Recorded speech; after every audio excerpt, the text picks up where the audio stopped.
ওরে বাবা রে কি আনলা? তোর জন্য না। কি এনেছো? তোকে দেবো নাকি? বাবা বন্ধুরা দেখো, এক থালা পাস্তা, এগ চিকেন পাস্তা।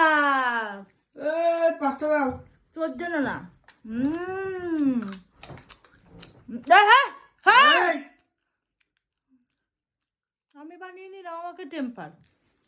হ্যাঁ, পাস্তা দাও, খিদে পেয়েছে। কি টেস্টি হয়েছে বন্ধুরা, এগ চিকেন পাস্তা কারি, দারুণ টেস্টি।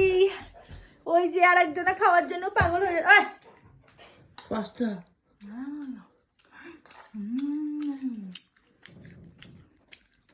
ছাড় ছাড় ছাড়, মা ধরে রেখে দিয়েছে। ছাড়, আমি খাবো। ছাড় দিচ্ছি। বাবারে বাবা, তোর জন্যই বানিয়েছি, আমি খাবো না। ও ভাত খায়নি দুপুরে বন্ধুরা, সেই জন্য ওর জন্য পাস্তাটা বানিয়েছি। ফ্রিজে চিকেন ছিল, এগ চিকেন পাস্তা কারি, এটা বানিয়েছি এখন সন্ধ্যার টিফিন।